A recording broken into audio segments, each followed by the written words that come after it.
Even though I'm in Maui, it seems like Sam's always gonna be put in the garden. Can you guys see the sweat? Ooh, it's brutal out here today. So we're working on the Lahaina side of the island, about 10 miles from the burn site, and we're helping the Regenerative Educational Center basically get their garden up and going, because everything that they grow here at this farm will be donated for free to the survivors of the fire. So every weed I pull, let me show you guys, oops.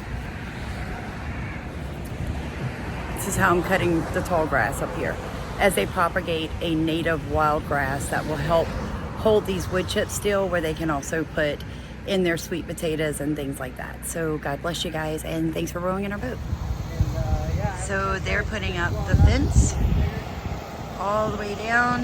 Right now what you see me working on is this huge pile of mulch. I've got to get it out and around all these plants, but I want to point out something really cool they do here. They make mounds. So see how it's mounded?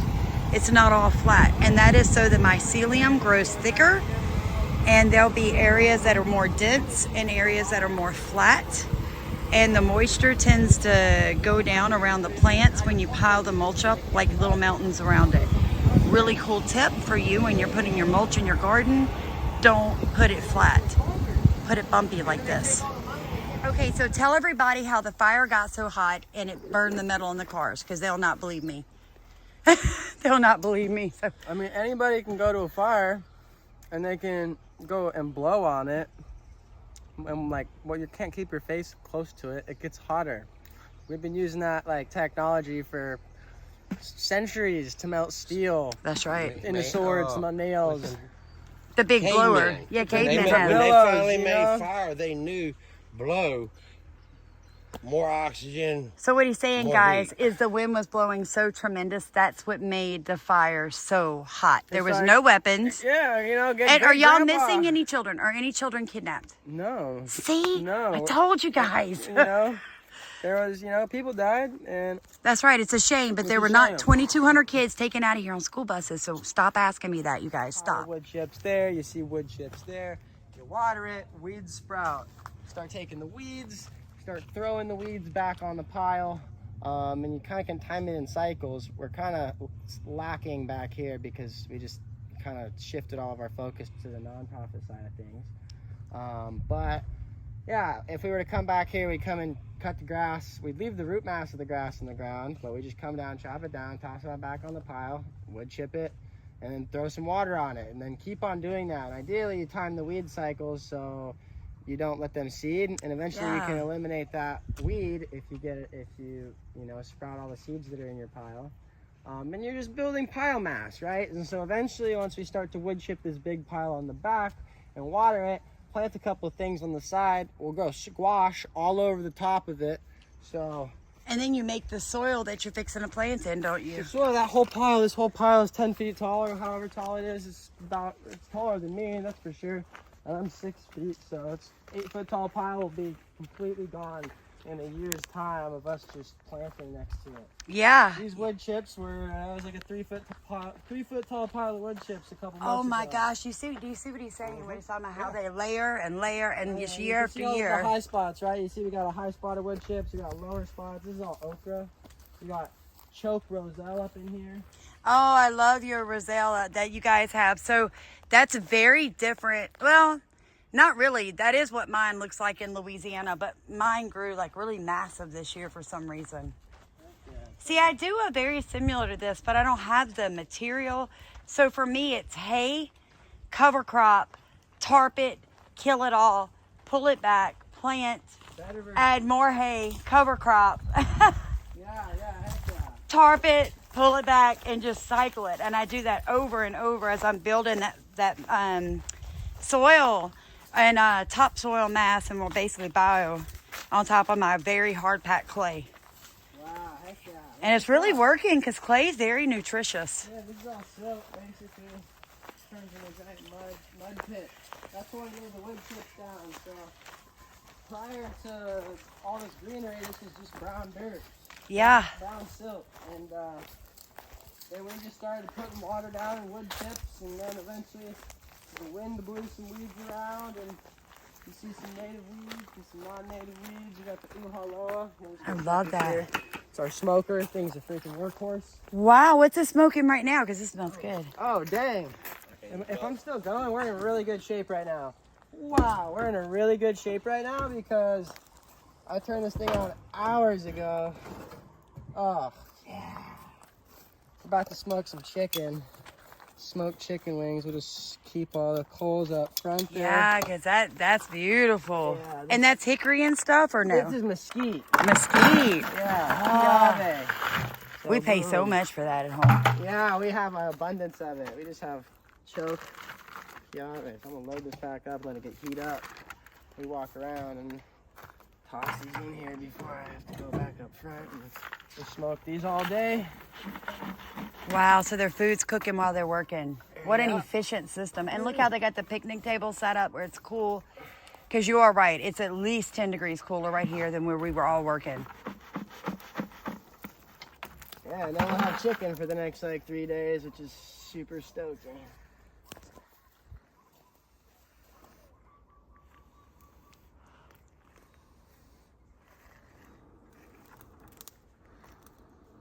Is that an orange tree? It is, isn't it?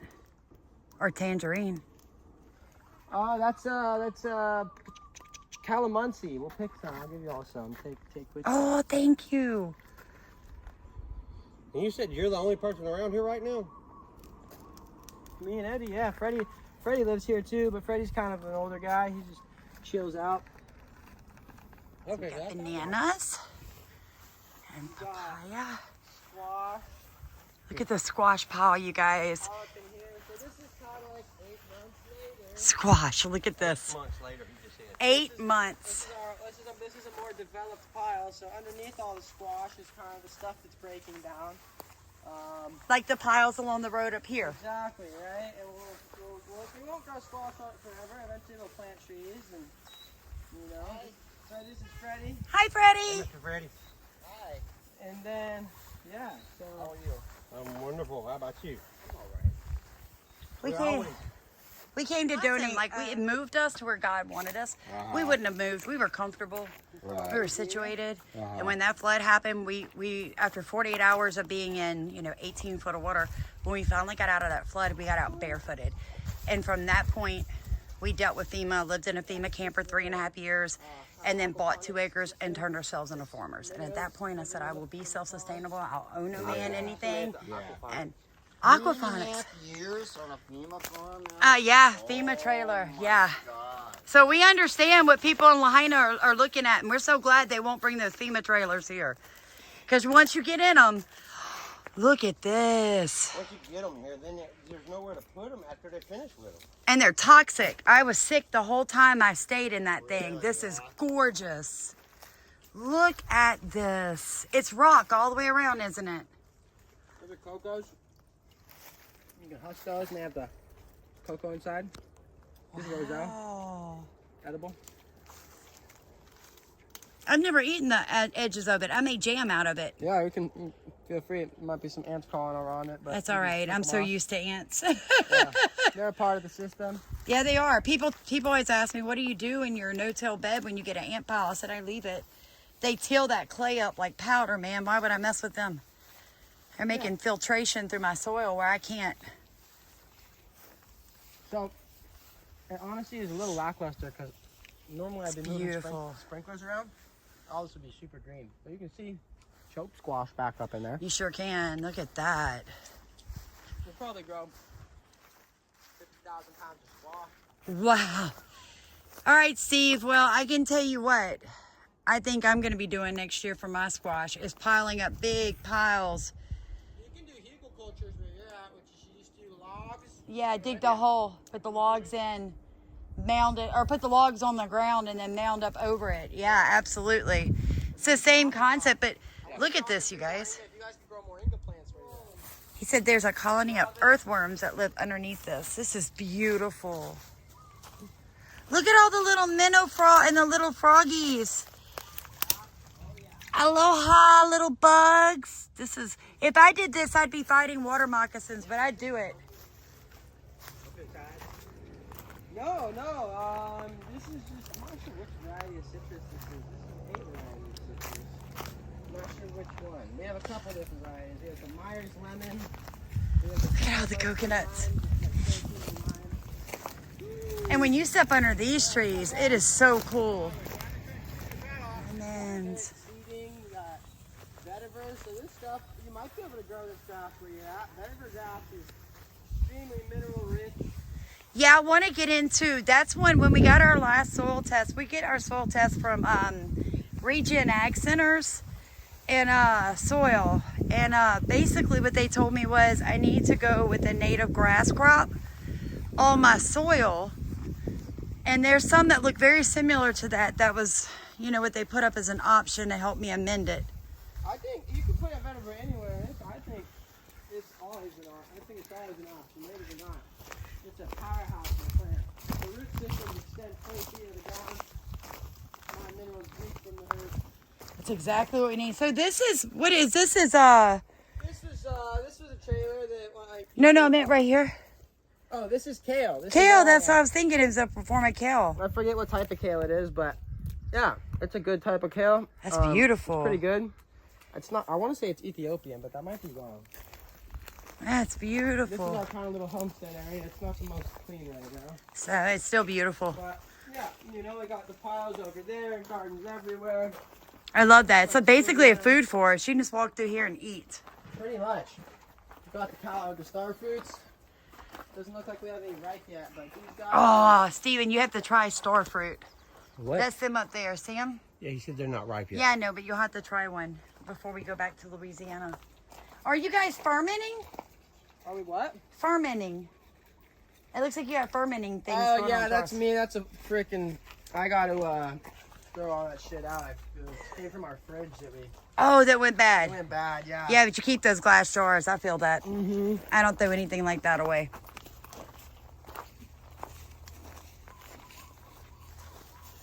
Yeah, so. This is Sam's office. I love the fence. I mean, the mosquito netting.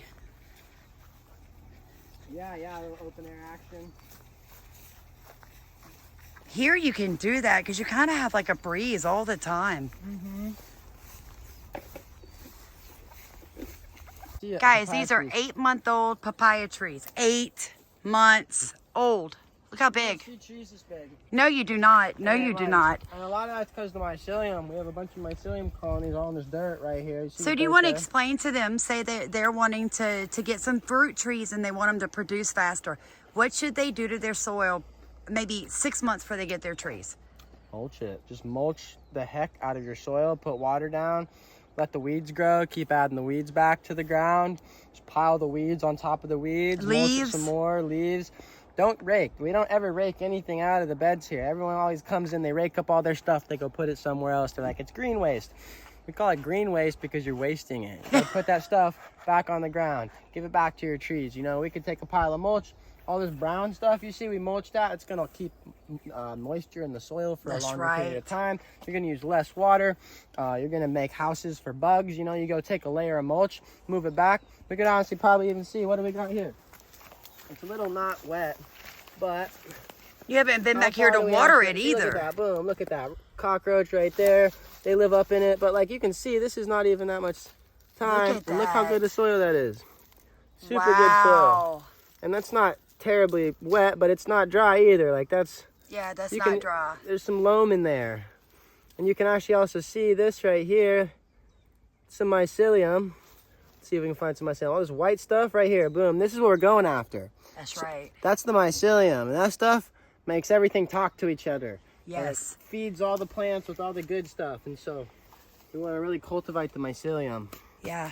But well, you guys are listening to people who, you know, they're kind of on water rations almost down here. So they've learned to garden. So if you're living in areas that are going through droughts, or areas that are desertified, or areas that the heat is getting so bad, you need to garden like I do and like they do, however you can in your area. Because look at that squash. And when was the last time you watered this? I probably put water on this like 2 weeks ago. 2 weeks, you guys. Think about where you live, and I want you to be honest. Could your squash look like that without water in 2 weeks, especially a squash this large? And the answer is no. None of us could. So You know, you got to learn from the experts. That's how you get better at it. A lot of this too, we might not even harvest half this stuff. The carrots, we'll leave those in the ground and they'll just get eaten by the bugs and the earthworms, and they'll get recycled in the nutrients that'll feed the next round of carrots that we plant. And we'll harvest those. They'll be twice as big as the carrots that we planted. That's right. And you can see we got stuff all planted up in here. Carrots, squash. This is uhaloa. This is it's a native weed, but it's a tea. Hawaiian aspirin, super good for you. Ooh, Hawaiian There's aspirin. some carrots here, some beets. There's a turmeric plant. Oh, I love turmeric. I've got that going too in my yard. Yeah, I got some green onions there. Like I said. Ha! It looks like my dad, the green onions. Yeah. My dad throws green onions everywhere. Mm-hmm. They grow like crazy. They're great. Sugar cane. More piles. Sugar cane. Hi, Louisiana. They got a little Louisiana here, you guys. Are you guys go cane down there? Yeah. Heck yeah. That's sugar cane. That's sugar cane country right there. So tell people you got to excuse us in Louisiana, because when you try to give us things that don't have sugar in it, I don't think that we genetically can withstand it, because we've been raised on breaking sugar cane stalks. Driving down the road, your parents pull over, let you run into a cane field, you break one, get back in the car and you chew the stalk. So you're getting all that syrup. That's how we grew up, chewing sugar cane stalks. So we're addicted to sugar. It's nutritious though.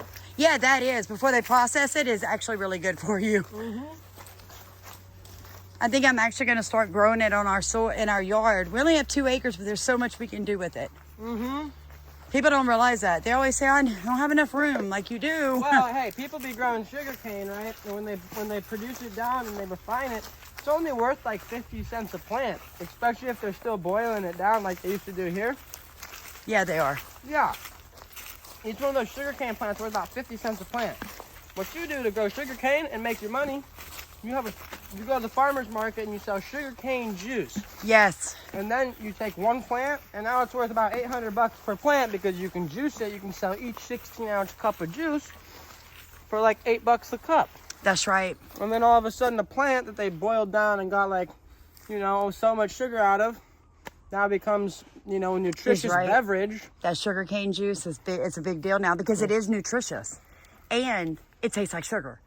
So people who like you and I love sugar, that's what we want. We want the amazing. juice. It's the best cocktail mixer. You can put it in lemonade. Yes. Like it's the way. If you guys grow sugar cane, I guarantee that's a great. If you can grow sugar cane in Louisiana, There we go. And nobody's doing that already. They aren't, but we will be. The sugar cane juice, man. Now, how do y'all get the juice out of it? Just... I'll show you. We'll go back up front here, and I'll show you exactly what we use. There's a machine. Yeah. That little machine that was sitting right there on the table. On the table, It's like a little press. You push it down. No, so that's our juicer. But if you look on the table that was back over by